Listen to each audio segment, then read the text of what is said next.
Achoo! Are you suffering? Are you suffering from affluenza? The rich person's disease? Sure, you might think to yourself, well, I ain't rich. But if you're like me and you live in a Western country like Australia, and the average wage here is about $80,000 a year, then you're in the top 1% of wealthy people in the world. That's right, the top 1%. So you can consider yourself affluent. And that means you quite likely could be suffering from affluenza. And what's affluenza? Well, it's the disease of being a consumer.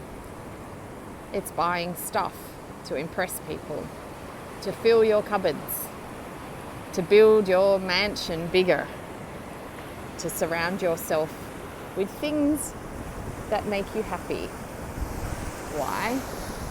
Because you haven't found happiness internally yet. And I know that sounds harsh, but it's the reality. And I've been a sufferer too. I've had many bouts of affluenza. I've been recently downsizing my wardrobe, and let me tell you, I see all the remnants of my affluenza. 660 items of clothing donated to charity, and yet my wardrobe's still a full and a plenty. So how do you get around this? I mean, the reality is, go take a look in your garage.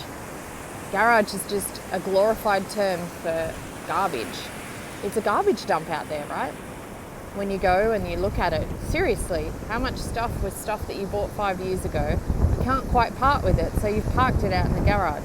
And the reality is, nothing in the garage ever makes it back inside, right? Am I right?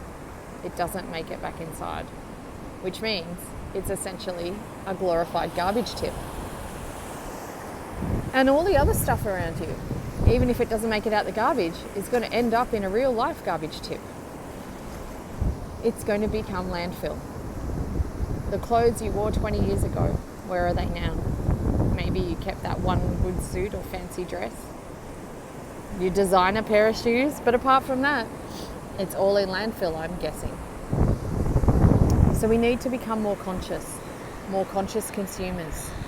We need to seriously think about our buying patterns and our spending habits. We need to look at what we really, truly need. And lots of people tell me, well, I'm not wealthy.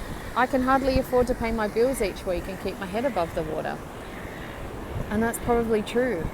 But if you really stopped and looked at where your money was going, I bet you'd find a whole heap of stuff that you didn't really need, but that satisfied some kind of desire at the time. It's completely natural. And we've got so much running against us because the marketers in the world are spending billions of dollars to get us to buy their stuff. Why? Because they want to earn a wage so that they can buy their stuff too. We're just filling our lives with stuff. And I did it for many, many years. But since building and living in a tiny house, I've been minimalizing and downsizing. I've been really looking at my stuff. I've been a conscious consumer. And before I bring something into my little home, I really think about, where will it be stored? How much does it weigh? Because I have to move around. What does it weigh? How much joy will it give me? Will I use it more than once a month? Does it really serve a purpose? Could it even have a dual purpose? Will I keep it 5 years from now? These are just some of the things that I might ask myself before bringing something into my space. Because I don't want to clutter up my life. I don't want to clutter up my energy. I want to live more intentionally, more at peace. And actually having clean space around me and a lack of stuff is actually what gives me great peace. And I know it will give you peace too. If only you could pause and give yourself a pill to stop the influenza. Because affluenza is all around the world, and it's happening, I bet, in your home and your wallet and on your credit card. So take a moment, pause, become a conscious consumer.